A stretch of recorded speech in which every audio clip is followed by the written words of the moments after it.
Morning, everyone. Welcome to our 11:15 a.m. Phillip Securities Research morning call for the 3rd of October 2022. For today, we have our initiation on Spotify. We also have Phillip on the grounds for SATS Limited, Big Plus, and Nanofilm Technologies. For technical analysis, we have the Straits Times Index, S&P 500, Golden Energy, and Light Materials. And we'll wrap it up with our usual Singapore review. So without further ado, I'll start with Spotify. We issued our report today, this morning, with the title Leading Global Audio Platform with Pricing Power. So just some background, Spotify listed on the New York Stock Exchange in April of 2018. Currently, they've got a market cap of about $17 billion. They are the leader in the global audio streaming industry with about 31% market share. And they have almost the same number of users as the next three competitors combined. In terms of their library, they've got about 80 million music tracks and more than 4.4 million podcasts. They also recently expanded into audiobooks. They are in 180 over countries and territories with more than 430 million users, monthly active users. In terms of their revenue model, they have two main revenue segments. The first would be premium subscriptions.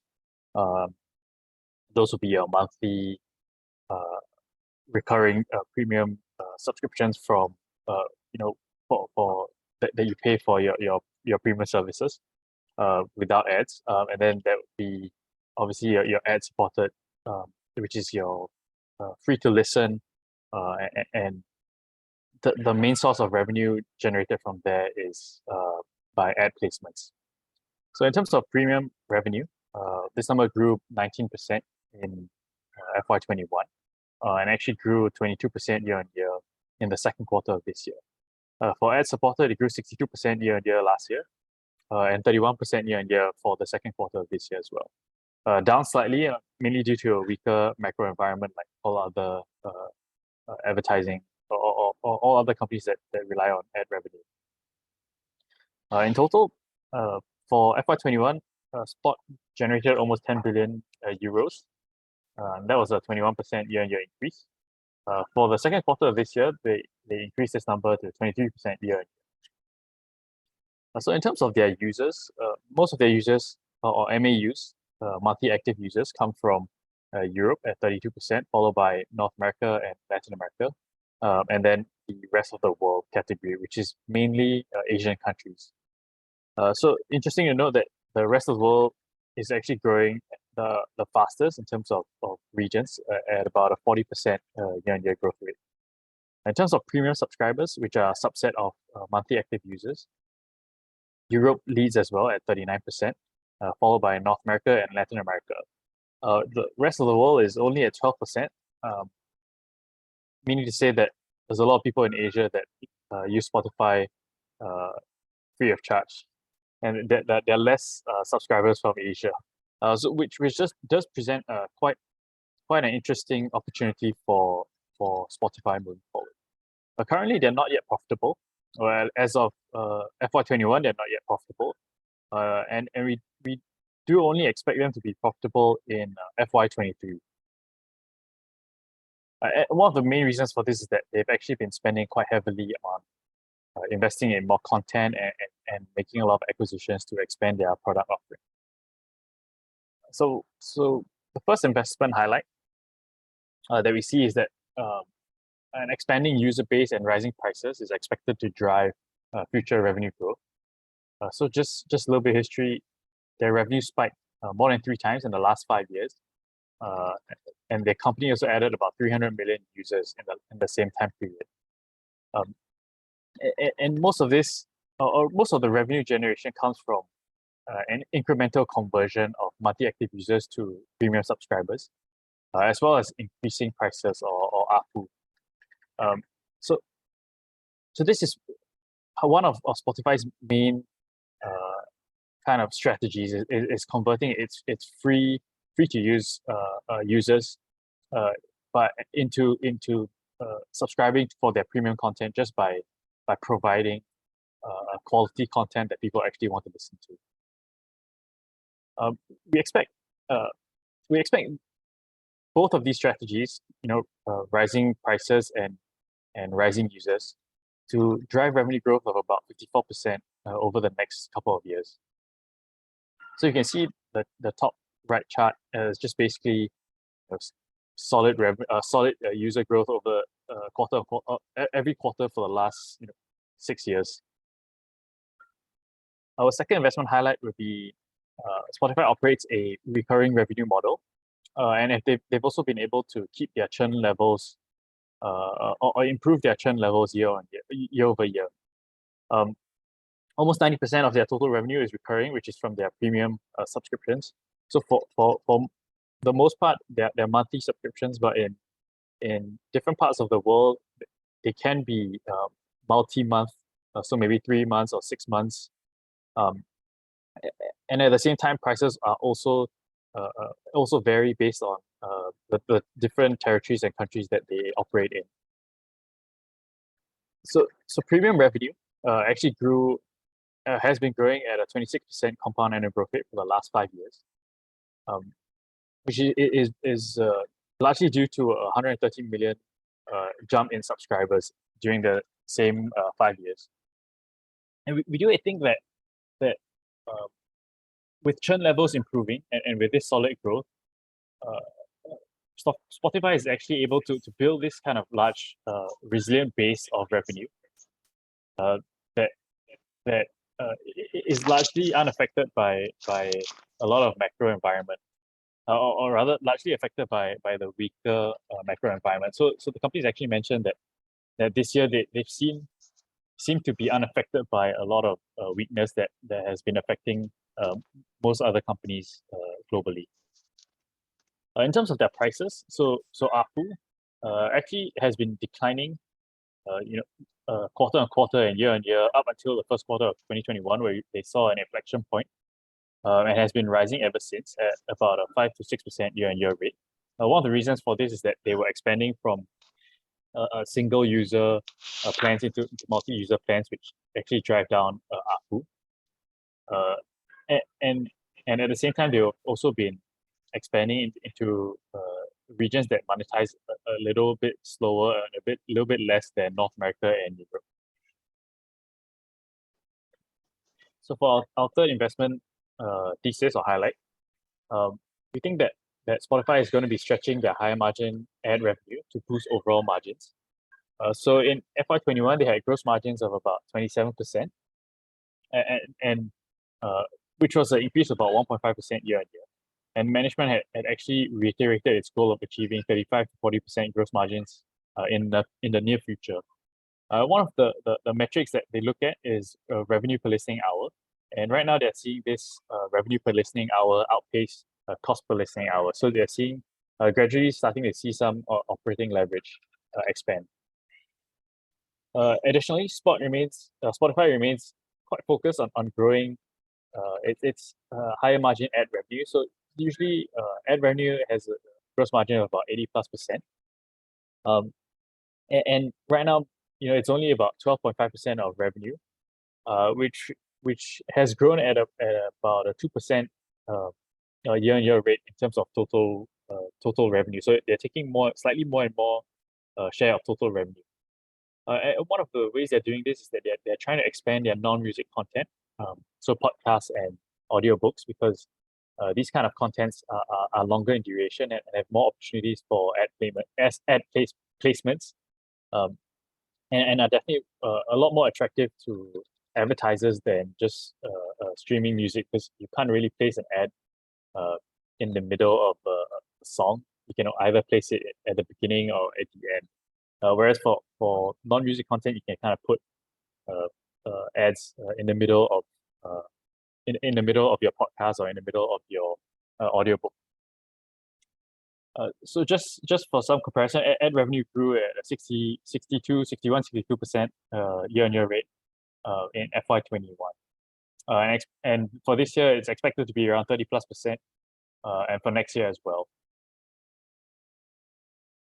So moving on to the risk, we see significant competition from tech giants like Apple, Google, and Amazon. So Spotify competes with the likes of Apple Music, YouTube Music, and Amazon Music in the audio streaming space. And these big tech companies have quite an advantage because they can leverage on larger product offerings that monetize more efficiently. At the same time, they also have a larger and a wider user base to leverage on. Spotify also competes for entertainment time with all other content platforms. So you can include Netflix in here, Disney Plus, and it also competes for share of overall marketing budgets from advertisers. The second risk is that it depends quite heavily on third-party licensing, especially for its streaming content. So these third-party licenses are agreements that they get into, that Spotify gets into with record labels, aggregators, and publishers for its ability to actually stream music. And these contracts are usually negotiated and renewed yearly. And how it works is that basically every time you play a song from Spotify, a percentage of royalties will go to the record label, artists, or aggregators in general. So any adverse change to these kind of contracts could affect Spotify's business operations. So for example, if a record label of a certain artist said, I want to raise my rates by 20%, there's very little that Spotify can do to not pay them. They essentially just have to follow or negotiate a slightly better rate, but they are held at the mercy of these third-party licenses. The third risk is that we think a failure to successfully monetize non-music content for Spotify could adversely affect their margins and limit financial flexibility, especially as Spotify enters into a lot of these multi-year commitments for original content productions, like your podcasts and audiobooks. And these commitments are mainly fixed costs in nature. And so you pay a lump sum upfront, and then you try to monetize to earn back whatever you paid off for the year or for the next few years. In terms of the valuations, we initiate coverage with a buy rating and a target price of $117 with a weighted average cost of capital of 7.5% and a terminal growth rate of 3%. So that's all for Spotify. I'll pass my time on to Terence for SATS. Thank you. Thanks, Jonathan, and good morning, everyone. This is our SATS is Phillip on the ground. We have no coverage on SATS. In our next slide, SATS announced the acquisition of Worldwide Flight Services, or WFS. It has a market cap of $3.3 billion, which is down from the pre-announcement of $4.3 billion. SATS is a main ground handling and has in-flight catering service provider that they provide at Singapore Changi Airport. Last week, it agreed to acquire 100% of WFS, a market leader in air cargo handling, for $3.1 billion in enterprise value. SATS will raise $1.7 billion in cash through an equity fundraising to finance the deal. The investment rationale for acquiring WFS is to be a global leader in cargo handling. So if you look at the chart here on your right-hand side, you can see the post-acquisition of WFS, SATS will have 135 global cargo stations count globally. The blue bar here is both the WFS, and the red bar here is SATS. So you can see how large WFS is in the cargo space. In terms of cargo volumes, SATS will also be propelled to be the largest in the world. It will have 9 million tons of cargo, and this puts it ahead of Swissport at 5 million tons. In terms of the financials, there will be a 3 times increase in its pro forma revenue to $3.8 billion. You can see this on the table here at the bottom right. Revenue will increase 3 times to $3.8 billion, and you can see the shares are also immediately accretive. The acquisition rather is immediately accretive, with pro forma FY22 EPS up to 3.2 Singapore cents from 1.8 Singapore cents previously. More on the accretion later. But our views in terms of the acquisition of WFS, this was done at 10.1 times of its EBITDA, which is slightly lower than peer transaction comps like CAS 10.2 times and John Menzies at 10.7 times. The integration of WFS will also seek to realize $100 million in EBITDA synergies. This will be the key metric that we're watching, because what management say is that the synergies that they will realize from this deal will come mostly from revenue kind of synergies that they will realize. So the very little will come from cost synergies. So whether they will be able to realize this will be critical going forward. The third is equity fundraising will also be a mixture of placement, convertibles, and rights. So the illustration here on the right-hand side, if you look at the illustration here, with the earnings per share is expected to increase 2 times. This is based on the illustrative, for illustrative purposes, what SATS did was to show how if they issued the entire equity fundraising through rights, which means 609 million new shares at 2.79 cents, then they will be able to realize it will still be accretive to their earnings per share. But we want to be very clear here also. This assumption is very conservative because they assume the entire new shares or the entire fundraising to be funded by rights, which offers the highest discount. So that, which means it's already the most dilutive if they choose this option, where they assume the entire issue to be issued by rights. But if they are able to have a combination, a mixture of placement, convertibles, and rights, then the EPS accretion could be higher. Of course, this is dependent on how they issue the placement. So right now they're targeting, but it has not been confirmed, a 60-40 split between 60% to be funded by placement and 40% by rights. What management says, they will try to reduce the rights component as much as they can. And we also want to point out the $2.79 here is just illustrative. At this moment, they haven't confirmed anything yet. So we have to wait for their announcement for the equity fundraising before we can analyze the overall accretion. But using the price that they provide, the illustrative price, $2.79, then this gives us a third of $2.93. In terms of the closing conditions and timing, SATS will convene an EGM by early 2023. They will aim to provide the details on the funding, equity funding by the EGM, so that shareholders can vote on the material transaction and the equity funding at the same time. Major shareholder Temasek, which owns about 40% or 39.7%, has provided an irrevocable undertaking to vote in favor of the deal. The expected closing is by the end of March 2023. So that's all from me for SATS. I'll now hand over the time to Zain. Thanks, Terence. I'll now move on to the technical analysis section. So for the Straits Times Index, last week we broke down of a consolidation triangle, and we also broke down the 3,200 previous recent swing low level convincingly. So now we are looking at that. For this week, we are looking at the immediate support of about 3,070 points to 3,130 points, which coincides with the support made by the trend channel over here. And as for the immediate resistance wise, it will likely be at the 3,155 to 3,210 zone, which is a previous support level. Next slide. For the S&P 500, last week we broke down the June swing low this year.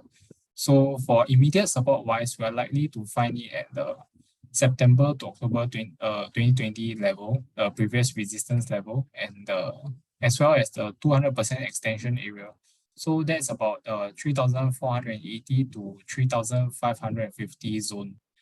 As for the immediate resistance, it will be the previous support level at 3,640 to 3,740 zone. The next slide. So moving on to the individual stocks, the first one I'll be covering is the Golden Energy and Resources. So for this, we have a technical sell at 79 cents, take profit at 63.5 cents. Stop loss can be placed at 83.5 cents. The stock last closed at 79.5 cents last Friday. For Golden Energy, a possible bearish reversal is possible after it reached the bearish rising wedge resistance. So with the formation of a bearish engulfing candlestick on the 28th September, coupled with a shooting star candle that rejected the upper Bollinger Band 2 days ago, in this bearish rising wedge, it gives us a bearish signal for the downside to continue. The MECD technical indicator also points towards a bearish downside as it displays increasing bearish momentum, where the MACD line rejected a crossover of the signal line, which is bearish. Thus, the price could reach the support zone at 62.5 cents to 67.5 cents, which is a confluence of the 50% Fibonacci retracement level support at 63.5 cents, using the swing high of 85 cents and 42 cents as points of reference. So, and also with a breakdown of the rising wedge pattern, we also present a target of 63.5 cents when we use a swing high of 85 cents and a swing low of 71 cents in the bearish wedge, measured against the trendline support at 77.5 cents. Next slide. So the next stock I'll be covering is Applied Materials. For this, we have a technical buy at $86, target price at $96.95. Stop loss can be placed at $79.50. The stock last closed at $81.93 on Friday. For Applied Materials, we saw a formation of a bullish engulfing candlestick on 28 September at the confluence of a triple bottom and also the bullish falling wedge support level of 82.5 cents, which points towards a bullish upside. Bullish divergence was also observed when we look at the Commodity Channel Index technical indicator, CCI, where the price made a lower low. However, the indicator made a higher low, and it's also moving upwards from the negative 100 oversold level. Thus, this discrepancy points towards a bullish upside as momentum is picking up despite the falling share price. With that, the price could reach the resistance level at $96.95, which is the 50% Fibonacci level resistance. And we use a swing high of $111.36 and a swing low of $82.53 as points of reference. So that's all from me for the technical analysis section. I'll now pass on my time to Paul to talk about the Singapore weekly and some more Phillip on the ground. Thanks, Dean. Next slide. So in terms of the macro news that for Singapore that came out last week, so we had RevPAR number. So RevPAR, just a refresh, is basically the revenue for hotels in Singapore. So it's basically your occupancy rate times occupancy times room rate. So basically revenue, right? So in August it remains very strong. August was 193, is up 100+%. And the good thing is that the hotel revenues in Singapore is just 7% off pre-pandemic. This is a strong number considering I think in terms of tourist arrivals into Singapore, we are only at 60% of pre-pandemic. So you can see that despite the lower arrivals, hotel revenues are very strong, even though arrivals have not hit pre-pandemic levels. We had some population numbers for Singapore. Again, very strong numbers for Singapore. In terms of the residents, which is citizens and PRs, it was up 86,000. But this is a very big number because it is almost like 3 years worth of residents increase in per annum combined into 1 year. Because typically, if you look at 2017 to 2019, we probably had like 90,000. And this is all came in 1 year, which is 2022. Of course, it will offset by last year was down 57. So this is the largest increase we had since 91,000. And the 2017, as mentioned earlier, 19 average is 31,000. We had some property measures. One of the main ones was TDSR, stress test interest rate. So what this means is that in a layman, if you apply for a housing loan with the bank, they will use a stress test. Although housing loan may be lower than this, but they will stress it and see that whether your monthly installment hits that 55% requirement for TDSR. They also lowered LTV, that means you can borrow less, obviously, when buying a HDB property. But do note, because there's so many grants for HDB, even the announcement said that this may not impact HDB buyers. I guess the authorities are also quite sensitive because these are no citizens buying HDB. So they did mention to say that this may not be that impactful because of all the grants that HDB gives to property buyers. The other news is, of course, the 15-month wait when you sell your private, before you can wouldn't really downgrade, you can buy another you can buy a HDB. So in terms of the impact, there are many ways to compute it. I think some of the more prominent, like PropNext mentioned that you probably need to top up equity of another 70,000. If you want to a simulation, you not to top up 70,000 because of this new restriction. We did it differently. So what we did was, for every 1 million loan, 25 years, the monthly installment, because of this stress test that you need to pay per month to buy the house, is $300. If you work backwards, means they will stress test whether you have additional $500-600 income. So that's why we think back at envelope, we don't think it will have some impact, but it may not be a very meaningful impact for private property. The main impact is more on the EC, but because EC is not a really big part of the market, but it's going to be more impactful for EC, because of the your income normally hit up to 16,000 because otherwise you cannot buy. So that will be more impactful because you basically have to raise the installment, because not like for this scenario, you have higher income, you can still get the loan. It's also positive for the rental market because of the 15-month wait. In terms of the $1 million HDBs, I think you're getting like maybe $300 million HDB sales this year, roughly. So even that also, it may not be that meaningful, but again, it's going to just make the rental market, which is very, very buoyant right now, make it even more stronger, because once you sell private, you cannot buy HDB, so you have to. And not to mention the surge in residents, I think that's another important point. The residents jump up so much. So obviously, when you have lots of new PRs and so forth, they need to buy homes, and they normally start off with HDB, the typical journey. So that's why it's also positive, the property market, when you have strong residential growth in Singapore. We have the other important number coming up from the US, which is the core PCE. So this is another way to measure inflation, but the US call it PCE rather than CPI. This is important because this is what the Fed uses to measure. Whenever the Fed mentioned 2% inflation target, they're referring to this measure, which is a broader measure of the CPI. So in August, it's 4.9. It's far from the Fed's 2% target, obviously, but it's actually slightly below their summary of economic projection with 5.4. But the main problem is that it is still rising month on month. So for, if you want the inflation to come off, you need to at least see month-on-month numbers start to shrink, or not. Then you get the tapering down or the decline in inflation, but you're not getting any numbers, so it still continues to climb. So there's actually a risk that inflation might actually move upwards instead of downwards in the near term, I mean. So in terms of our tactical views, near term we're still bearish. I think there's really no macro escape. Europe is weak, US is weak, China is obviously weak. Then with inflation still stubborn, the market is like trapped in a very poor news cycle. So what we mean by that is that if there's good data, it only means the Fed will hike more. If there's bad data, then people will just interpret it, oh, there's recession risk coming. So it's like almost like no escape in the near term, at least. In terms of the events to look out for, the main one would be the US employment number. Again, if it's a good number, then you worry. A bad number also you worry. So I'm still not sure what's the appropriate number. So in terms of the webinars for this week, we will have Me Group, which is a Malaysian company listed in Singapore, which is an auto distributor and auto parts manufacturer, if you're interested to attend. And we have our usual quarterly strategy on this Saturday, but this time around it starts at 9 AM instead of 10 AM. Next slide.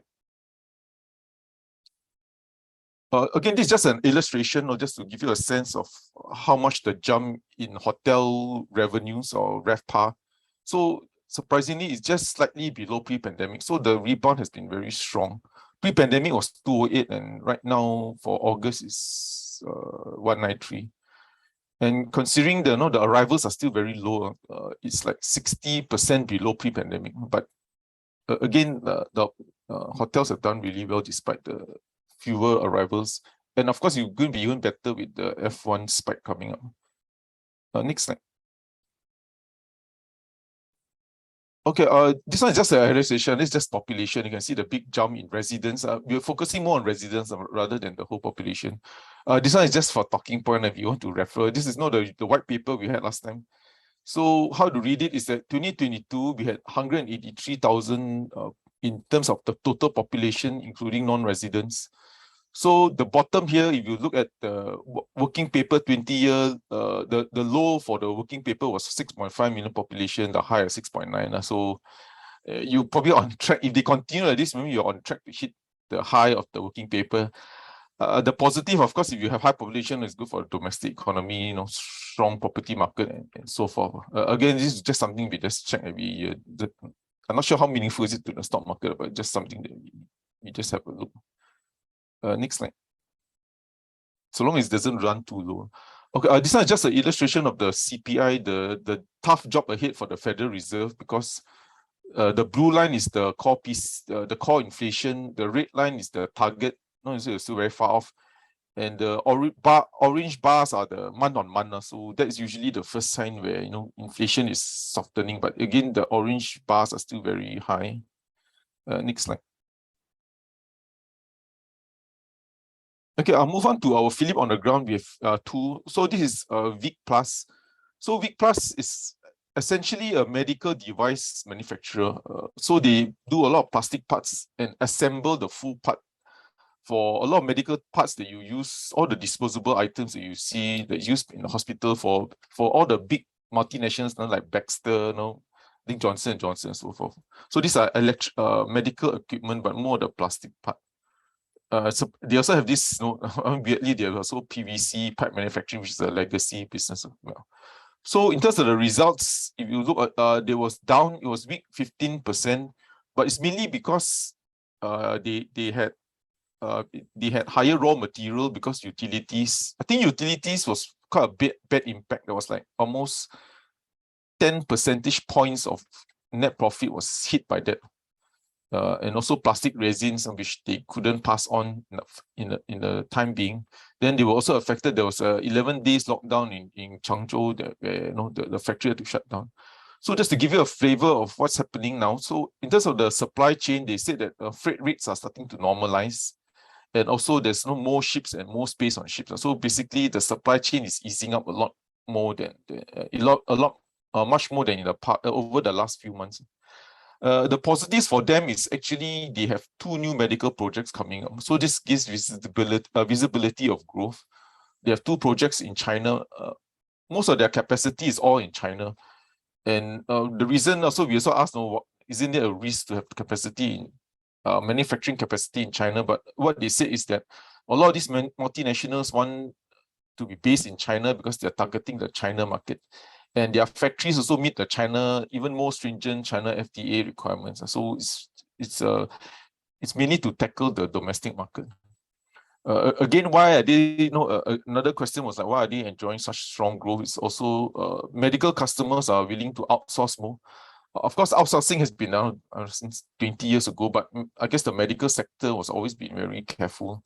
And they are strong because they can do design and package, and they do the complete medical device, which will just go direct to, I guess, hospitals and so forth. So that's one of their strength. So in terms of the outlook, the medical business looks healthy because as a macro driver, I mean, this is not unique for them, but I think you can use it for any healthcare equipment, is that what is driving demand for healthcare is the aging population, of course.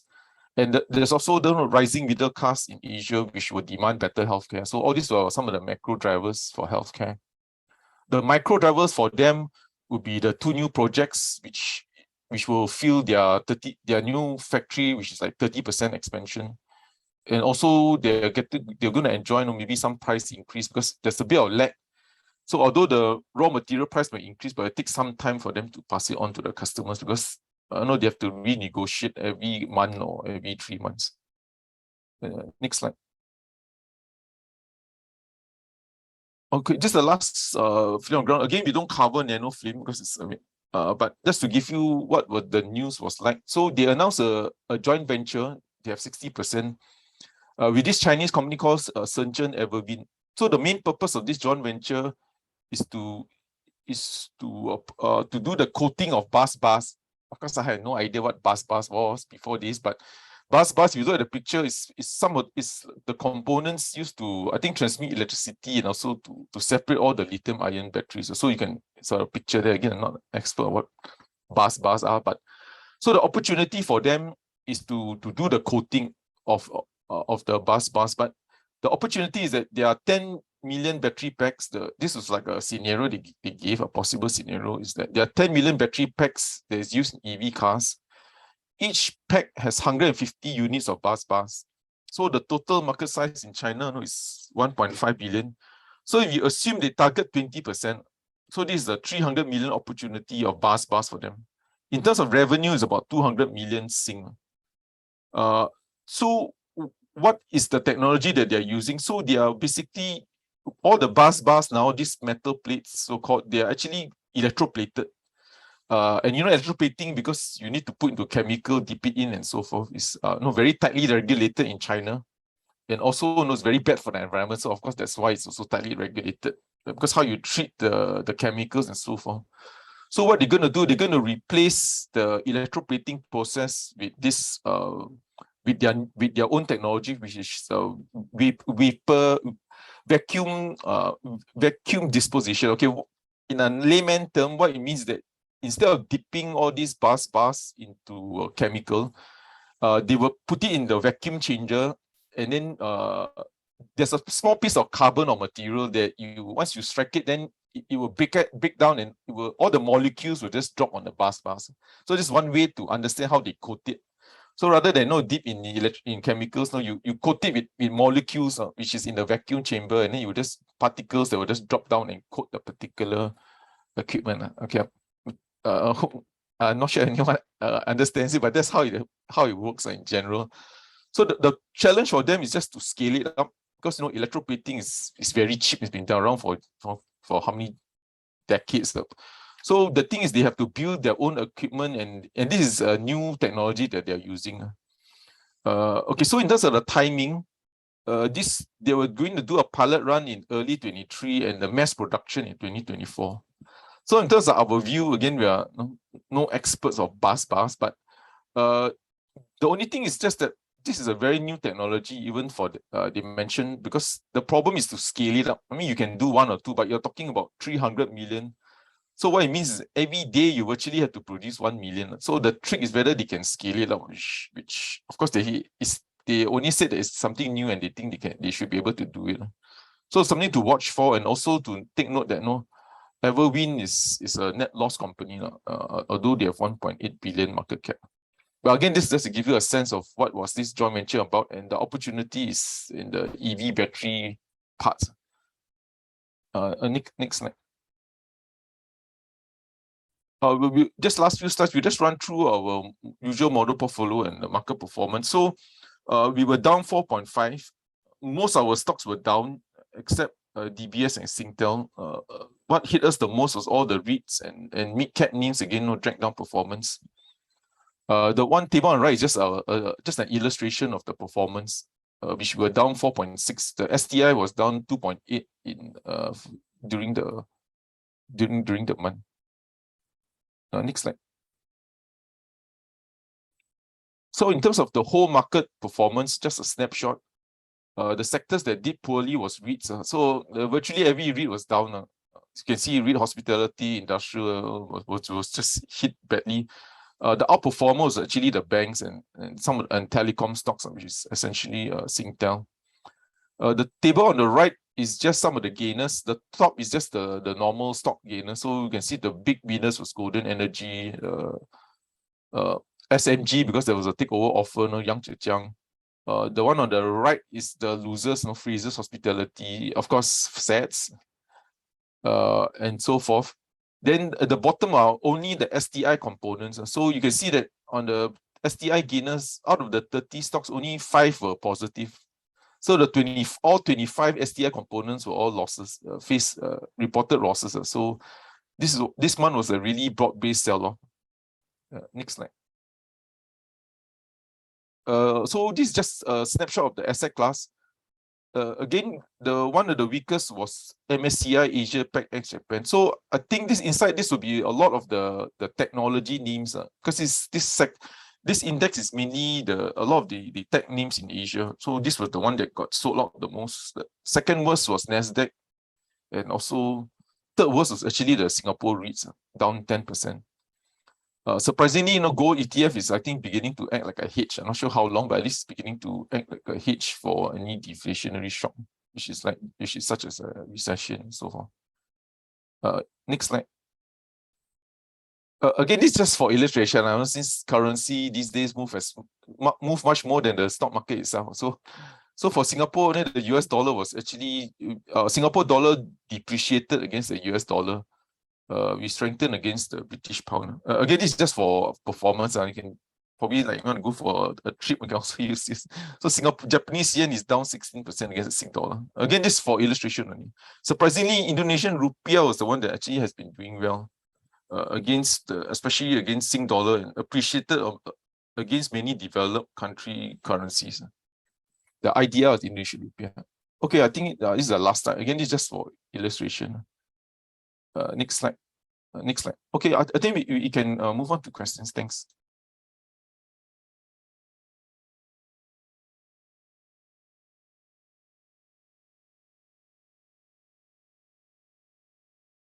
Yeah, okay. I'll take the first question here.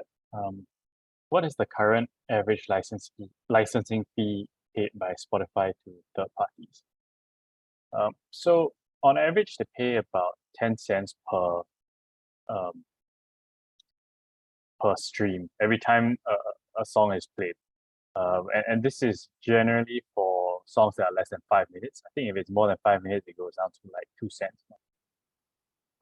That is the easiest answer I can give, because each of their contracts, like licensing contracts, are quite, they have many components to it. But when you look at overall cost of revenue, which is how much they pay to their how much they pay out to third parties, in 2021, they paid out about $7 billion US dollars, which is the most by any service to record labels and so forth. Yeah, and so this is actually one of the biggest reasons why Spotify's margins are relatively low at only 27%, because they pay out a lot of money right now to in terms of royalties. Yeah, I hope that answers your question. Thanks.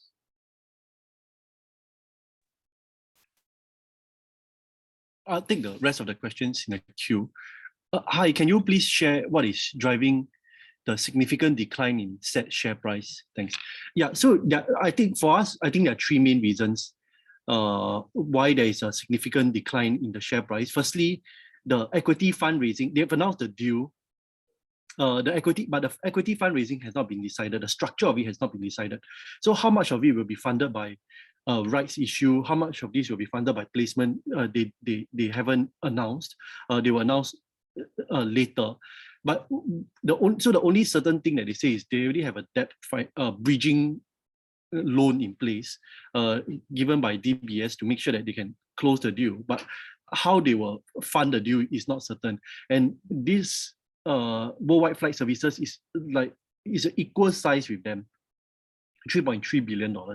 So essentially, SATS is like acquiring another of its. The amount to acquire Worldwide Flight Services is significant. It's going to be about half of its overall market cap.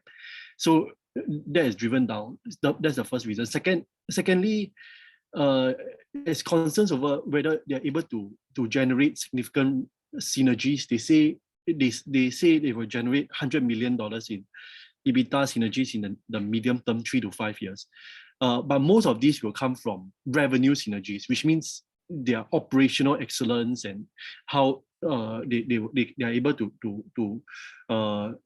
get better revenue because they are growing together. But most of it are not, they don't come from costs. So in fact, they expect the cost to go up because of a lot of retention bonuses that they sign with the management to keep them in place, the key management. So the realization of these synergies is unknown and maybe very uncertain also at this moment. The third reason why there was a very significant decline is because most of the market is unsure, or investors are unsure how much of that cargo revenue that worldwide flight services saw or that SATS is paying for are actually not one-off because of the pandemic. And just to recall, right, because of the pandemic, there was a huge surge in cargo revenue. But in the last couple of months, we have seen a lot of softening in terms of the demand for cargo. So how much of that was driven by the pandemic, and is that kind of growth in the near, is that growth artificially inflated in the near term? They didn't provide a lot of information. So those are in our view, the three reasons why it declined. Firstly, just to summarize, the equity fundraising is uncertain. Synergies is probably not existent. And the third is the other cargo revenues or the financials that they're paying for a little bit overinflated, and that's why they might be overpaying. SATS EPS is meager. So next question. SATS EPS is meager at 3.2 cents for FY22. Or rather, this is pro forma anyway. Why would anyone want to pay close to 100 times PE for this stock? Yeah, so just to be sure, the 3.2 cents is that we illustrated there, or they illustrated, is actually based on a number of assumptions. Firstly, it assumes that 100% of the equity fundraising will be rights, but that may or may not be true, because they already said they want to do a combination of rights and placement. So it may be slightly higher than 3.2 cents. And then they also put an illustrative price of 279, which again may not be the case when they eventually announce the rights price. But why would anyone want to pay close to 100 times the P for this stock? Yeah, so, but before they announced the deal, it was trading at about 200 times of FY22's numbers. And the reason why it was trading about 200 times PE was because investors were pricing a lot of the growth into the stock. So when we look at the PE before the announcement, it was 200 times. But right now, I don't know if your question means why would people want to take on the rights? If it is, then yeah, that is the investors. They have to make a decision on that. But if you don't, then you likely be diluted. Let me just go on. What is your outlook for Sembcorp? Yeah, the outlook for Sembcorp Industries is continues to be positive for the full year of 2022. For full year 2022, we expect the overall profit to increase about 3 times. They had about 300 million in 2021. We expecting them to report about $900 million in 2022, and then they have already committed and announced that because of the bumper year that they got from conventional energy, they are going to likely to issue a special dividend for FY22. So our forecast for the full year dividend for Sembcorp Industries in 2022 is based on their guidance is a 5% dividend yield that the shareholders can get based on the current share price. So the outlook is positive because for 2022 is driven by conventional energy, and their renewable energy also continues to grow through M&A as well. Terence, you want to maybe mention, even before this, you had our view, or at least I mean your view was that SATS was already very challenged even before this acquisition, the outlook. Yeah, thanks, Paul. Yeah, so even before the acquisition, like what Paul mentioned, the outlook for SATS has already been very challenging. One of the main reasons is because there are two main reasons for this. The first reason why is because SATS had to hire in advance for this travel recovery. I think Paul had a slide early on about how you see the recovery in travel is now 60% below 60% of pre-pandemic levels. But they had to hire in advance, so a lot of the cost is front loaded. So when they front load all of these costs, then you start to see the margins get depressed. Then the second reason is that China, which is one of the most significant market, remains closed, and until China China reopens, the SATS they have actually their cost structure is very fixed cost heavy, so they cannot realize the economies of scale from the close of China. So right now because China is closed, they're operating at probably about 50% capacity actually at best. So that will cap the kind of operating leverage that they can get because of China's shutdown.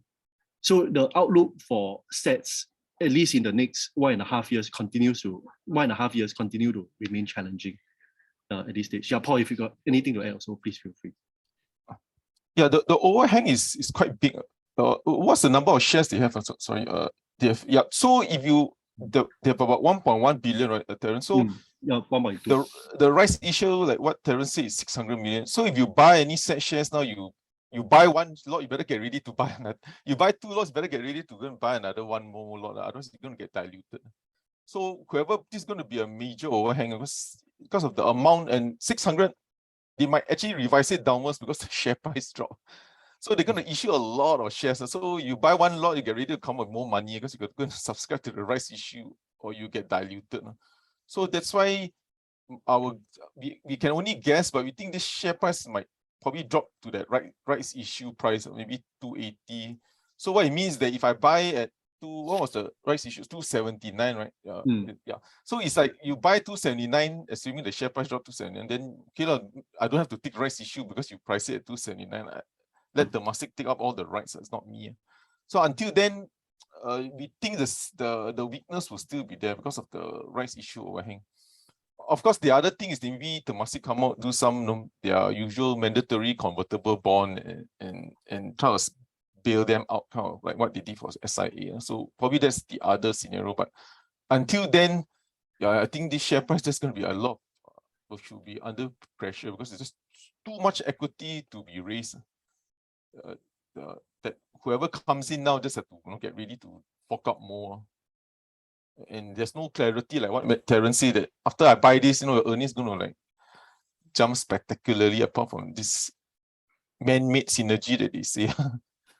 Yeah. Okay. Yes. Yeah. Okay. I'll take the rest of the questions. What are your views on UOL, Guacoland, and property counters in general? We got no coverage on UOL and Guacoland, but we'll probably just provide some commentary on Guacoland. So Guacoland, they recently launched Lentor Modern, which is a integrated development at Lentor, and that was 84% sold. I think that was a 2 or 3 weeks back. It was 84% sold. So that the 1 and 2 bedroom units were completely sold out. And I think the remaining 16% were just a combination of 3 and 4 bedroom, the larger size units, which is expected because those typically take longer to sell. But for Guacoland, the outlook continues to be positive because of two main factors. The first is that their property development continues to do well. We see that in the Lentor sale. The second is that there are some of the investment properties like office buildings and retail are also seeing mid-teens kind of reversion. So the the like Waco Tower they're seeing mid-teens reversion, so that has been good for them. But in terms of property counters in general, we believe that the near-term headwinds are obviously the higher interest rates, because of the higher cost of borrowing. But having said that, the demand for the property projects in Singapore continue to remain very healthy. In fact, when we look at most of the new launches for this year, most of them were sold at most of them were about 75%, more than 2/3 sold, 75% to 80% sold. So generally still quite helpful, even despite the macro headwinds with growth slowing down and rising interest rates. The demand for property counters continue to remain healthy, and I think there was a flash this morning. Property prices also continue to creep higher. So yeah, that's the near-term outlook. I'll just leave this question here so to see whether maybe Paul has anything to add later on. Let me just see. No, I think yeah. I think now, like what Terence said, who has inventory is the winner, because I think a color, every project now there's probably like 2 or 3 times the number of checks available. So just to give a sense of the demand, again we can argue whether or not this is investment demand, how real, but so far what's been happening, the demand is so far is much more supply based on the checks available. Yeah, I think that's all the questions from me. I'll hand over back to you, Paul. Oh, okay. Okay, I'll just answer. I'll try to do my best for the rest. Then we can hand it over to Zain. You measures on property stocks and band stocks. Our banking analysts. So let me just try.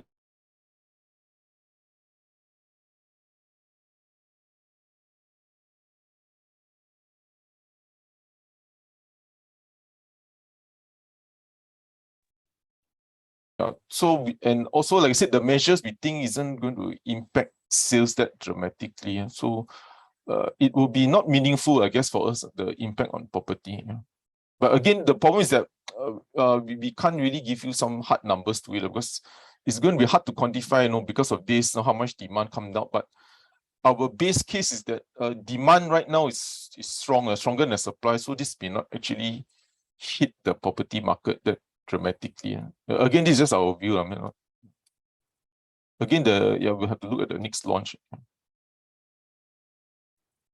Hi, Paul. You mentioned property will have positive effect on rental market. Is it more HDB or private properties? What about HDB resale?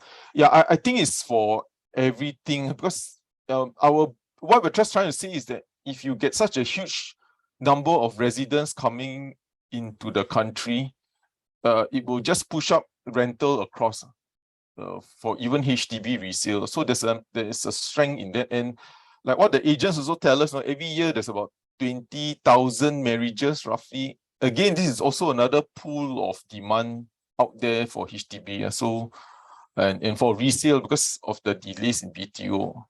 Yeah.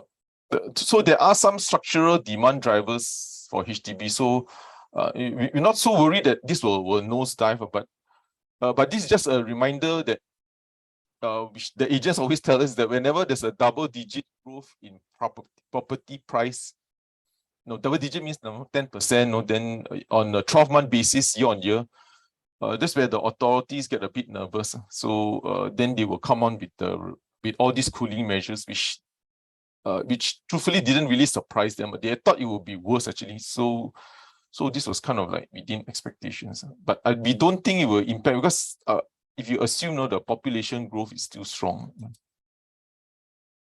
I'll take this last one, then we'll move on to Zain. Paul, could we see another 2008 global financial crisis meltdown, maybe from Europe side, in view of the UK-Russia war escalating rather than turning for the better? Yeah, there's always that possibility. I mean, hopefully not, but again, that will be the area that could tilt this into a worst case scenario. If the war escalates, but this I really can't say, because if it goes, then we are talking about like a nuclear type scenario. So that is always a possibility. I'm just not sure how to comment on that, but that will everything will just no point talking about stocks already, but then yeah. Okay, I think we can move on to Zain. Yeah. Sorry, let me take the question on ECO REIT. So as a question, please comment on ECO REIT proposed asset sale and how it affects the unit holders in a longer term, especially the distribution. Yeah, so ECO REIT, they had a proposed acquisition, proposed asset sale. That one is mainly to pay off the 25% of the loan debt because they extended their loan maturity to April 2023. So one of the clauses is for them to pay out at least 25% by December 2020. So they're doing this actually divestment is to pay off that 25%. So ultimately they still have to refinance the loan which matures 2023 April. Yeah, so until they do that, we do not see any like still a lot of risk for ECO REIT. They have the refinancing risk. And there's also another question: what is the outlook on REITs with properties in Europe, with the escalation of Russia tension, with the recent annexation of Ukraine areas and threat using nuclear weapons? Yeah, so this is not the only issue with REITs. In general, the interest rates is the main problem, and of course, this Europe and the war is a problem also. So our general outlook for all the REITs, regardless of properties in Europe or anywhere, the underlying factor is the rising interest rates. So yeah, because of that, together with all these, yeah, we are really not too bullish on the REITs. You can also mention maybe the hedging cost too. I mean, yeah, just to give why it's worse than expected. Yeah, so actually now, if you want to fix your interest rates, right, you can expect to be paying more than 200 basis points on top of the normal interest that you're paying. So let's say I want to fix it to a fixed rate instead of a floating rate, right? You have to pay another 200 over basis points for that. So I'm not sure whether it's worthwhile anymore to actually hedge at the current prices. Yeah, I think I'll hand over to Zain for now. Thanks, Darren. So I'll start with the TA. So the first one, Semcom Industries. For Semcom Industry, we broke below uptrend support line over here. So the immediate resistance lies at about 315 to about 320 region over here, which was also a previous swing low support area. Then further resistance up is about 325 to 330 region over here. As for the immediate support wise, it's likely at about near the $3 mark, which is the 61.8% Fibonacci level. As we saw last week, there's some buying coming at this level for now. I'll move on to Chip Eng Seng. So for Chip Eng Seng, we broke down an uptrend support line over here as well. Then we also currently price is also being rejected this downtrend resistance line over here. So for now, if you look at the trend line, the immediate resistance is about 70 cents and above. Then the horizontal resistance provided last week was about 71.5 cents to about 72 cents over here. For immediate support, it's about 67 to 68 cents area, which was a previous resistance before we broke upwards. So a retest of that could provide some support. Lower than that, we could go to about 64.5 cents to 65.5 cents over here. Then moving on to Samudera Shipping. So for Samudera, after we hit the downtrend channel resistance, we went all the way down to the downtrend support area, even lower than that actually. So it looks like we got some support at about 79 cents to the 82, 83 cents mark. So we had a long lower week on Friday. Currently, we are bouncing up a little bit. Immediate resistance is likely to be between 87 cents to 90 cents area, which was a previous resistance also last time. And then we saw some selling over at 91 cents last week also. So that could provide some immediate resistance for Samudera. Then, okay, moving on to the local banks. For DBS event, despite the broad sell-off in the STI last week, banks remain more resilient compared to REITs. DBS was the most resilient of them all. Probably, I think it was like so last week it was about down 0.03% only, close to being unchanged. For now, the uptrend for DBS looks intact with the 5-way pattern still holding. So last week with the sell down, we actually filled this gap over here. So the gap at 32.40 to 32.70 was being filled, and we provided some support over here. Currently, we are being resisted by about 33.30 over here, this downtrend resistance line. So if we push higher than that, we could retest the resistance at about 33.70.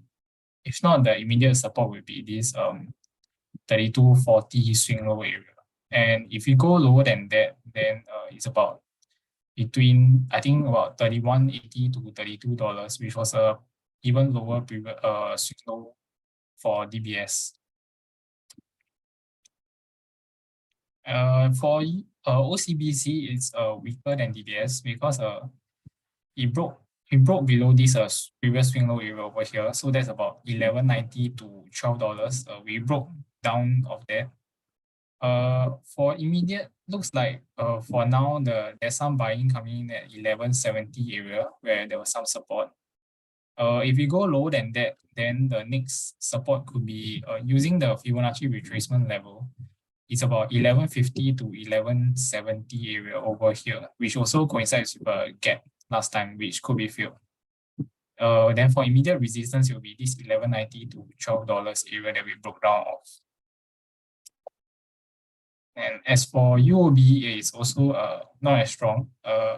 So previously it was consolidating in this triangle over here, and then we broke down of it at the $26.80 mark over here, which also a swing low support. So after we broke down of it, we are currently at about $26.10 area that mark.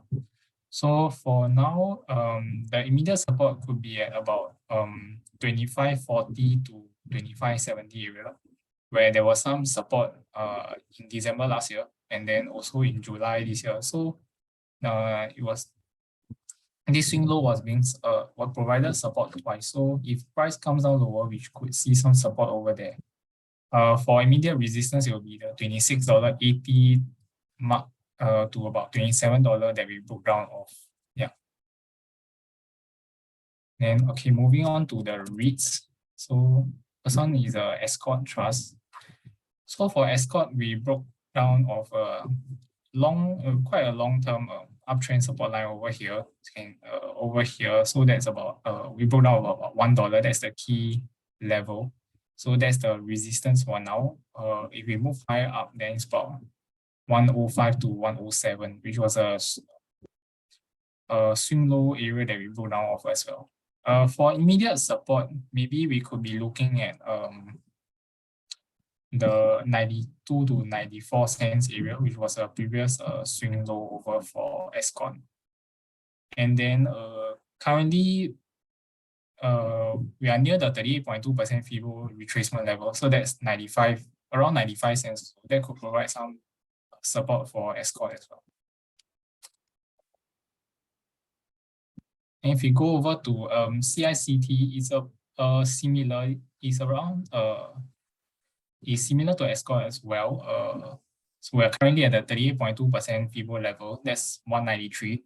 So we are currently, price is after the sell-off, we are currently sort of being sideways around here for now. The immediate support for CICT is the downtrend channel support about 187 over here. Then if we go lower than 187, we might go to 181, which is a 50% Fibo retracement level. Yeah. Then for immediate resistance, it will probably be this 199 to 205 zone that we broke down off. Yeah.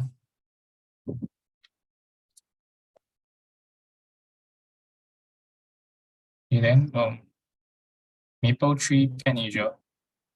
So for Mapletree, Pan Asia is weaker than the two REITs mentioned earlier because it's actually touched the 50% Fibo mark. So previously, the 50% Fibo mark is about 168, 169. So the previous swing low at about 170 here was being broken, but we saw some lower wicks both on Friday and today. So some buying came in to provide some support at this level. So if this holds, the immediate resistance is about 178 to 180 over here, which was a previous resistance over here, and resistance over here as well. And also, we also broke down all these uptrend support line as well. So that's the resistance area to look out for. However, if you go lower than 170, I think we might be looking at about 160 mark, which is a 61.8% Fibo level, and which also coincides. Which also coincides with a swing low made in November 2020 over here. Yeah. So that's for Mapletree Pan Asia. Okay, then I'll move on to Hang Seng Index. So for the Hang Seng, it's also very big. Last week we broke down convincingly below this swing low back in March this year. So that's about 18,200 level. So we're currently about near the 17,000 mark. So if we do get lower than the 17,000 psychological level, we could maybe hit down to about 16,000 to near 16,300. So if we look back, the next immediate support is about 16,300, which is the swing low made in October 2011 and May 2009. So we tested this level twice, so that could provide some level of support if we do actually come down to test it. For immediate resistance wise will be this 18,200 swing low level we broke down off to about 18,600 level, I think. Yeah. As for Hang Seng ETF, ETF that gives exposure to Hang Seng, I think we could look at about 3115, the iShares is iShares Core Hang Seng Index ETF. Yeah. So looks like we are tracking the HSI very similarly for 3115. Yeah. So next one, I'll move on to AEM. For AEM, looks like we are at a critical point. So for AEM, looks like we are in this consolidating very big consolidating triangle. We are currently at the lows of it. That's about the current price about 393 for now. So if we get, there might be some support that's coming in this area, given that it's the uptrend support line. But if we get lower than that, the support could be at about 380 to 390. So it was a swing low back in March this year, and there was a swing low in July this year as well. So that could be the support to look at. For immediate resistance upwards could be about the $4.10 mark to $4.25 area, where there's a previous resistance level over here and previous swing low support over here that could act as resistance as well.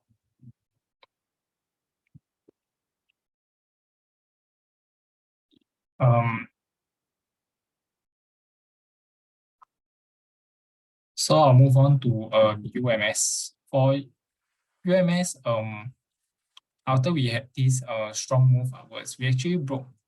It's not very good currently because we broke down of this swing low at 127. So originally, there's a chance that it could be a uptrend and consolidation before we continue to hit higher. However, we've broken down of this level. So 127 to about 130 is the main resistance area for now. In the event that if we do get back upwards, then it will be about 135, 136 over here. That will be the main resistance. For immediate support, we might be looking at 115 to 119, which is the 61.8% to 50% FIB levels, which also coincides with some swing low made over here in July, where after we broke out of this downtrend resistance. Yeah. So that's for UMS. Okay, let me look at some other questions. Okay, for TA for the US counters, I'll be going through tonight in the US live counter review. That's at 8 p.m. So you can tune in for that. Okay. Is it a good time to accumulate Yang Zijiang shipbuilding? So I think I can look at it from a TA perspective for now. Yang Zijiang,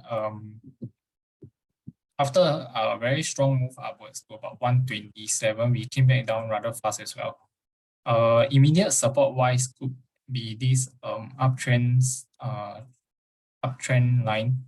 So the immediate support could be near the $1 mark. So the psychological level as well.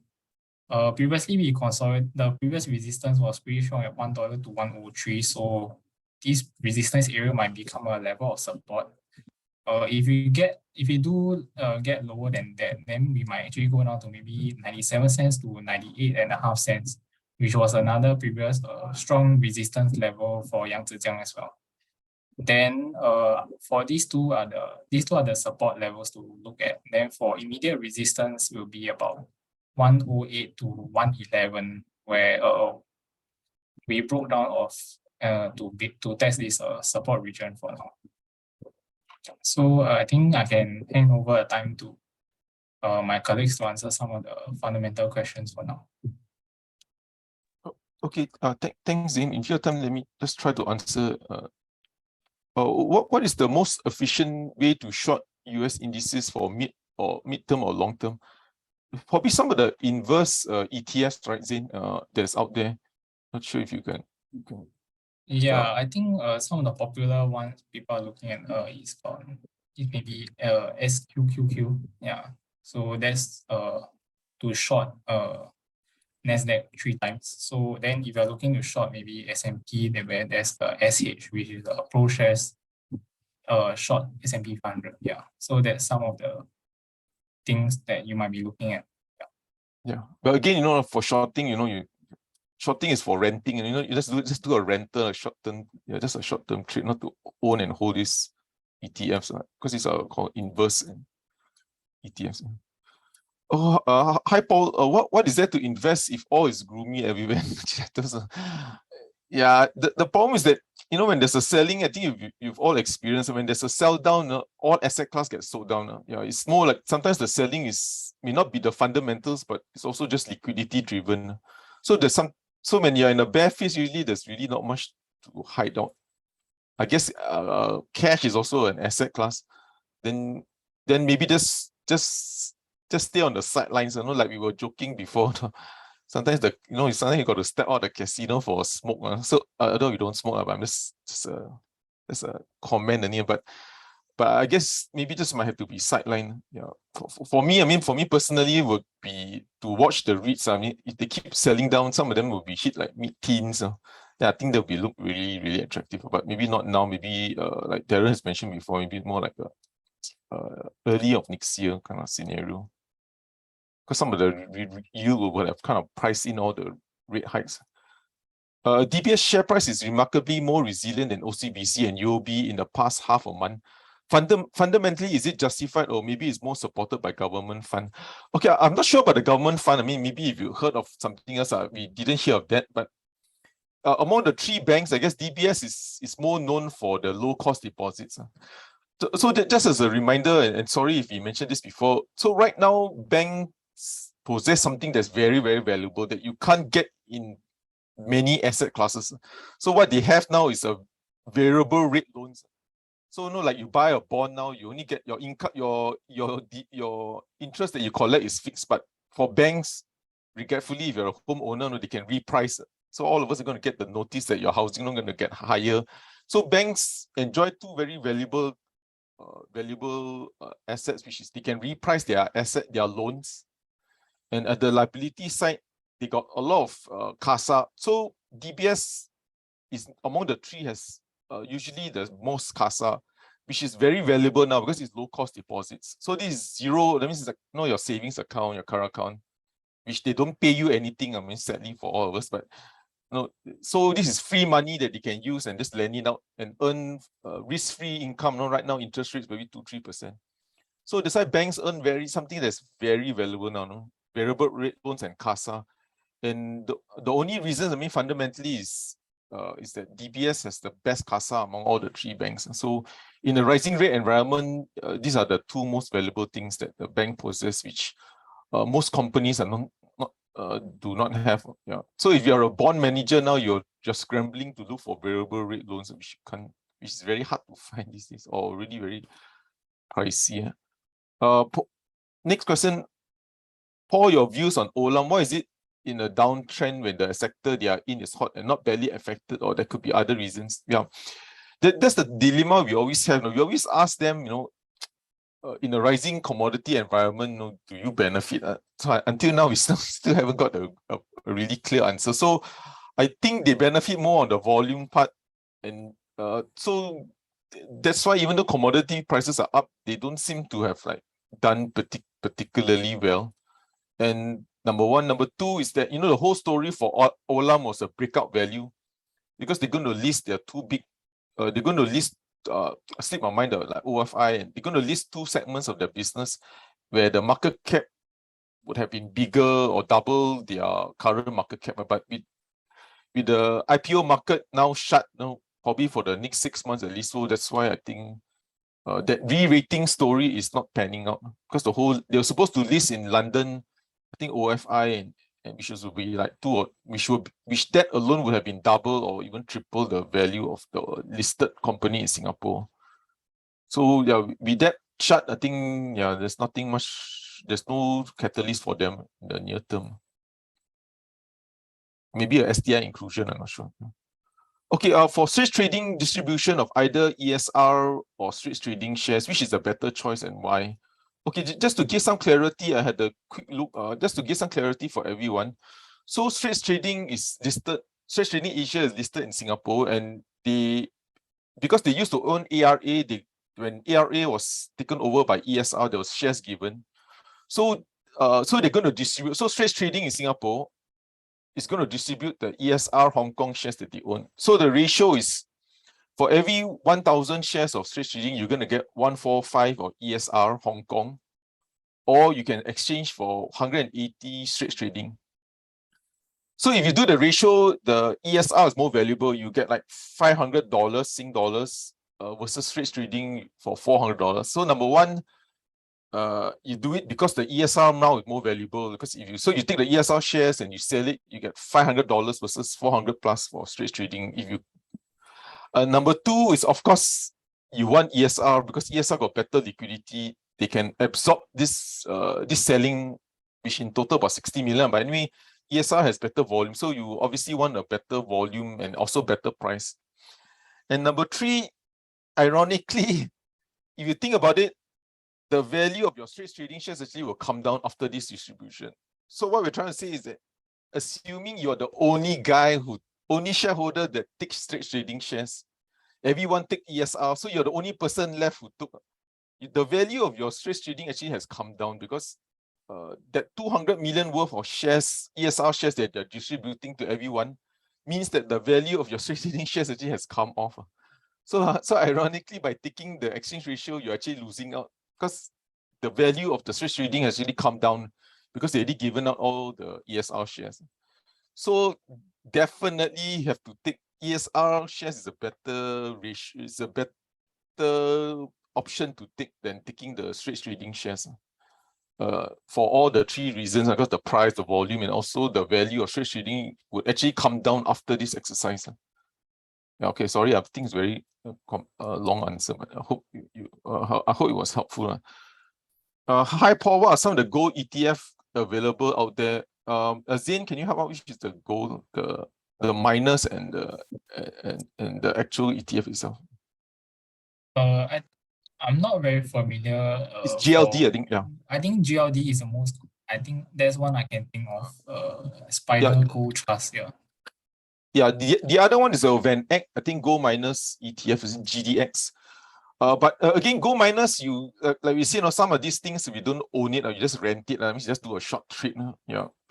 But this is the other one, the gold miners. Yeah. But the GLD is the main one, right? Zain is the most traded. I think that's the most liquid one. Yeah, yeah. So GLD is you actually own the gold miners, you own the gold miners stock. Okay, some woman laughing in the background, please. Yeah, sometimes, sorry, there are some other departments. Yeah, that one we cannot control. Yeah. Apologies for that. It's other departments when we are talking sometimes. Given that China has announced that they will support the yuan from dropping further against US dollar, how will this affect China, Hong Kong markets? Will it go up because support? Yeah, so sorry, we're not experts in China, but I guess it should automatically. Yeah, yeah. But again, sorry, we're not very familiar with China, so we rather avoid the stock to give you wrong information. Is it good time to accumulate Yang Zhejiang shipbuilding? After the drop, possible, because we think after the recent announcement they made, they probably there's a good chance they could get a LNG shipbuilding contract, because I don't think they were going to sign this licensing partnership with so I just slip my mind the name of the company, but they just recently signed a partnership with GTT to build LNG ships. And LNG is of course the hottest vessel now, because Europe is going to demand a lot of LNG vessels to ship gas from, I guess, US or Qatar. So you're just speculating on that. I mean, in a nutshell, okay, that they are going to get LNG. So this is like another blue sky for them, because LNG is I don't know, the opportunity is huge, and now most of it is being built by the South Koreans. Okay, what's the impact of Russia annexation of part of Ukraine? Yeah, I think Ukraine on your economic outlook, I think there's no impact if they just annex and stop disturbing everyone else. Again, sorry, it's geopolitics. It's really beyond us, but so long as they don't escalate the conflict, that's good enough for us. Yeah, there's no real impact in terms of the economy, because there's such a small part of global GDP. So even the annex, it doesn't really matter. Okay, you want to help out on this, Darren, the REITs part? Yeah, hi. So what's the outlook for REITs? So for us, there are two main points. We are quite negative on REITs. Firstly, of course, is the rising interest rate. So like I mentioned just now, if you want to fix your interest rates, now you have to pay over 200 basis points to fix it.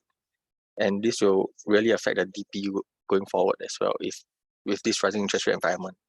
And then that's the first point. And the second point is it's very hard for REITs to grow inorganically now, because for acquisitions, like when the cap rates are maintaining relatively stable but the interest rates are going up, so we are entering into like a negative carry kind of environment where your borrowing cost is even more than the amount of rental you collect from your properties.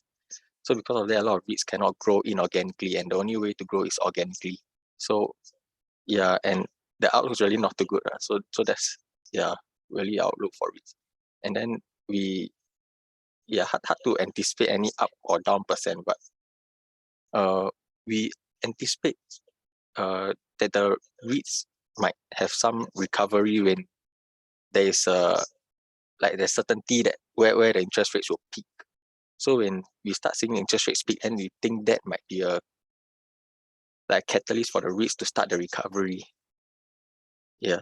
So for now, still quite negative. Yeah. Okay. Thanks for that. Let me just try to finish off, then I'll pass it off to Zain. Why Thai Berry seldom? I'm not heard of anything. I'm not sure if there's any news out there, but apart from the overall market decline, we didn't hear of anything specific. Yeah. Hi Paul, why are MCBs, which are mandatory convertible bonds, considered a bailout? If we had subscribed, for example, SIA MCB, would we hold till final maturity? Should we hold till final maturity? Yeah, okay, just to give everyone some color of what. So when SIA was doing their funding round, the Temasek injected, I think now 10 billion. I'm sorry, don't have the exact number of MCBs. So these are zero coupon bonds. So basically, Temasek will give them this money, a couple of billion, and they don't have to pay Temasek any interest for 9 years. but just convert to shares. So why we say it's a bailout is that I don't think if they gone out to the market, anyone would have done it for them. You don't know it's a non-interest, especially when interest rates are so low. So if you calculate it for that amount that the MCBs will convert to SIA shares at $4.34 after 9 years. So that's why nobody's going to do that.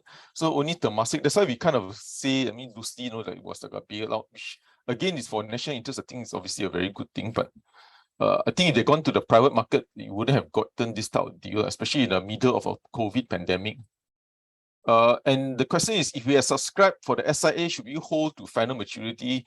So in theory, if you hold it, you should get like a 4%, because SIA, you can actually I think SIA can redeem it in between before the 9 years, and you'll get a 4% cash return annually. If you held it until the end, I think the return is 6%. Yeah. Sorry, I'm just from memory. I'm don't have the exact details. But if you want more details, I think you can go to our Stocks BNB. We have a report on it. So just that I can't remember the exact details. Yeah. So whether should you hold for maturity? I think if you got any chance, SIA want to redeem your MCBs, I think you should just take it. Otherwise, you're going to. Who wants a 4% interest now? When you can get it better until, I think the interest rates climbing, that 4% is no longer as attractive as when it was first done, I guess. Yeah. Hopefully that helps.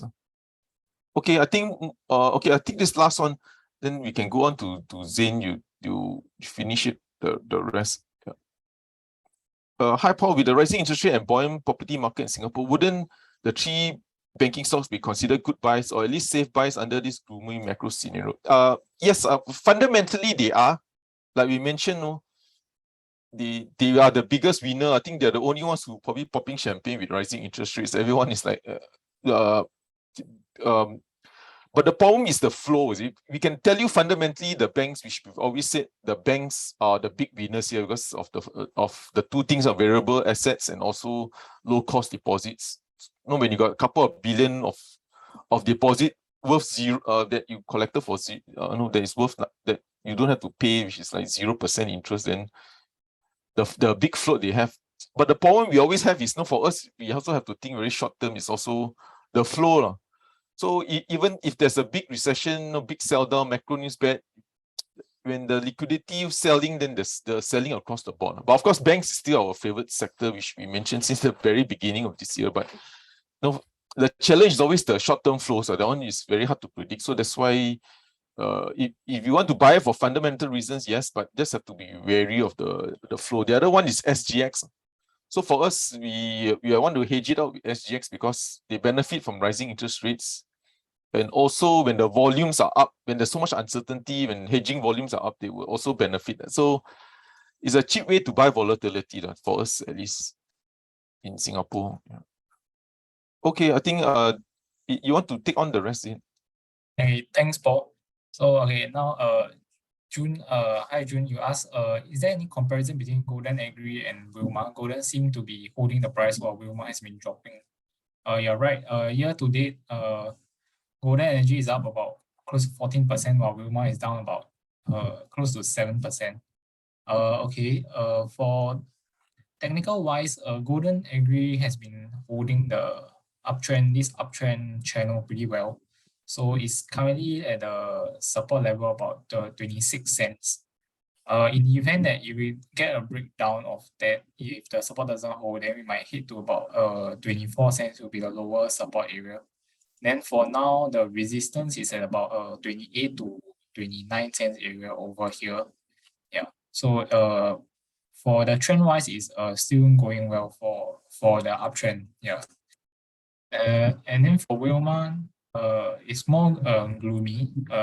Given that so recently, what sparked the decline in the share price is probably this breaking down of this 392 key support level. So it was a swing low. I think it was a swing low that held pretty long since like June until now. Then after we broke off of it, there was this price rejection candle. Then that confirm the move downwards. Then we are also currently we're about 374. So there was a swing low back in October 2020. That's about 369, 370 area. We might get some support over there.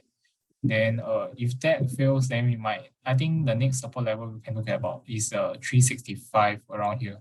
So back in 2020, May to June area where we consolidated with this being the resistance area before we broke out. So a retest of this resistance could become a support for Wilma. Then for immediate resistance could be this 385 level over here, given that we sort of we held a while over here before we broke down convincingly. So that will become a resistance area for Wilma for now.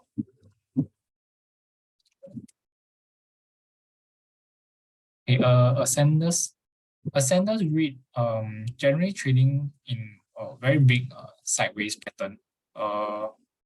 Recently it came to this low area of 260, I think 262 over here. So it's quite a strong support area over here,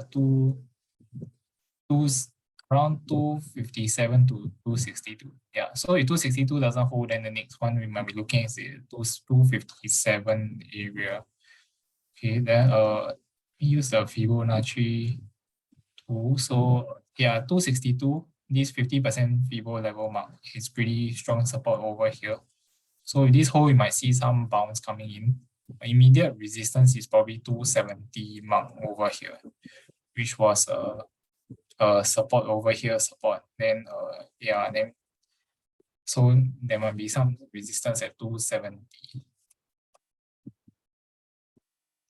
Then for Capital DC, after we broke down on this consolidating range over here, and then the swing low at about 180 to 183, we sold off aggressively. Now we are at about 168.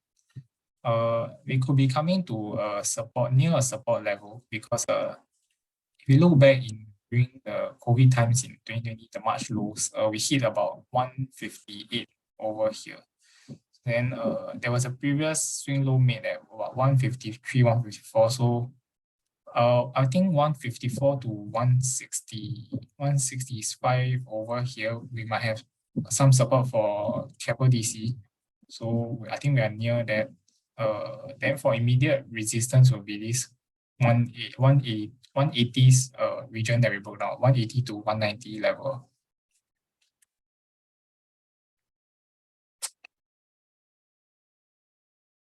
Okay, CapitaLand China Trust. So for this week, we also broke down this key 105 level.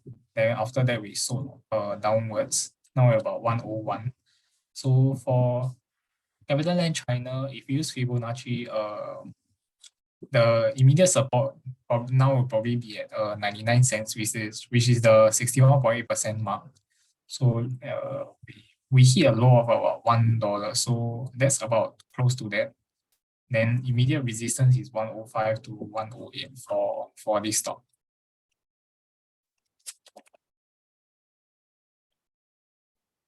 Dairy Farm, coming to test the swing low area made in March this year. So the low is about 225, 226 area.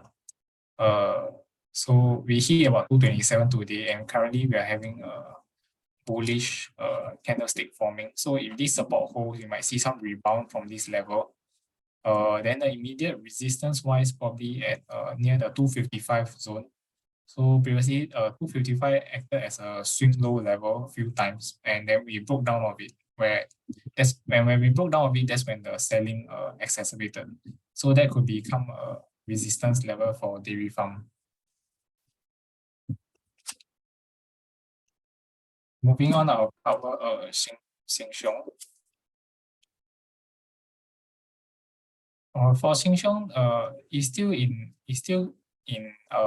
uptrend is still intact, still in this nice uptrend channel over here. So the immediate support probably at 155 to 155, 157 area over here. So it was a swing low in July this year. And also it it also coincides with this trend channel support level. Yeah.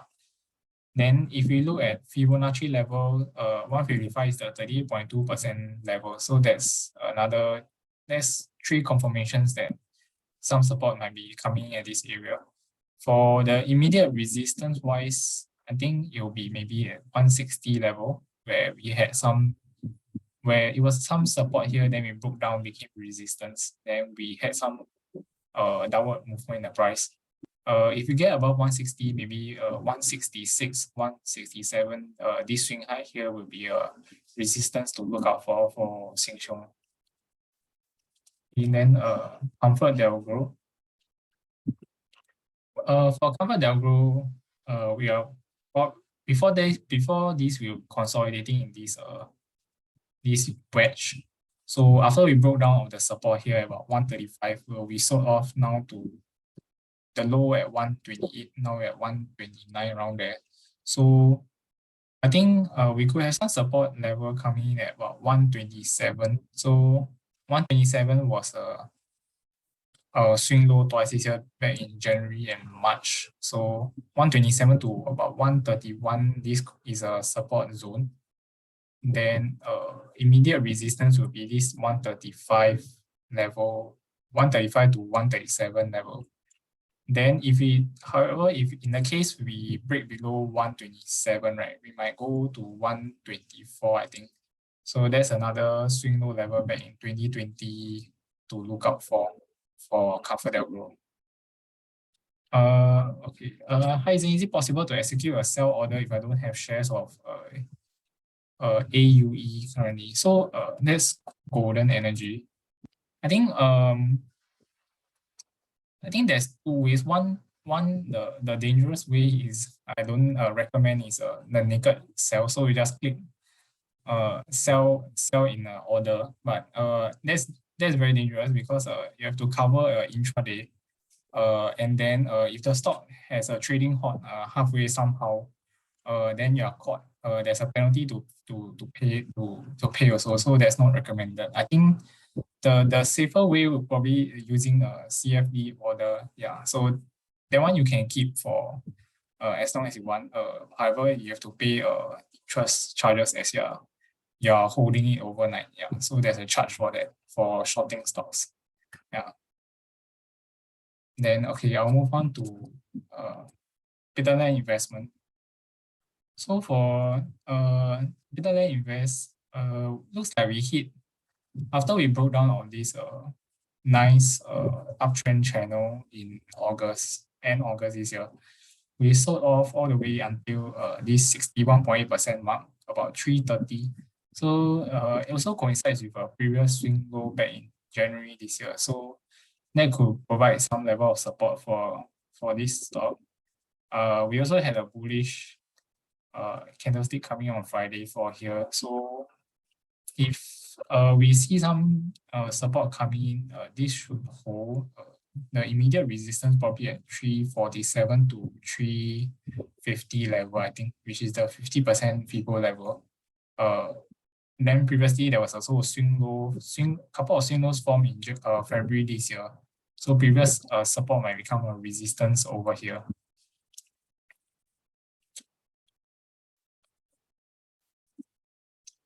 I think on AEM and Golden Agri, okay, I think I covered just now. AEM consolidating for now, so we have to see whether this support holds. Then Golden Agri wise, still holding in a nice uptrend channel for now. Okay, I think I'll just answer this last question on SIA and Fraser Center Point before we stop at 1 o'clock. So for SIA, we broke down of this consolidating wedge. So that's about 518 level that we broke down of. Currently, the swing low here at 508 might become a level of some support given that the lower wicks for 2 days in a row. So if this holds, then we might maybe see a bounce to about 520 here or 528 here will be a strong resistance given that we broke down of this support over here. So for SIE, looks like it's a bit bearish for now, given that we broke down of this consolidating wedge. So we might see some further downside if we do a failed retest to move up over here at about 520 level. One last one for Fraser center point. Okay, looks like we coming to a swing low area. So the swing low here was made at about 211, 212 area. So looks like some support came in with the lower wicks over here. Then if we get support over here, the immediate resistance wise might be at the 220 mark over here. So previously we had some swing low consolidation over here. So if we do bounce upwards, 220 to about 225 could act as some level of resistance for Fraser center point. Yeah. So that's all from me today. Paul, do you have any closing remarks to make? Yeah, okay, we'd like to thank everyone. Yeah. Actually, for us, the local REITs are the ones that look the most, because they didn't really drop as much as the overseas ones. Yeah. So for us, actually, those are the ones that the highest risk. Yeah. But anyway, we'd like to thank everyone for your time, and hope everyone have a good week ahead. And thank you for joining us today, and especially for all your questions. And if you do have time, do join us for our Saturday strategy presentation. Thank you, everybody, and have a good week ahead. Bye-bye.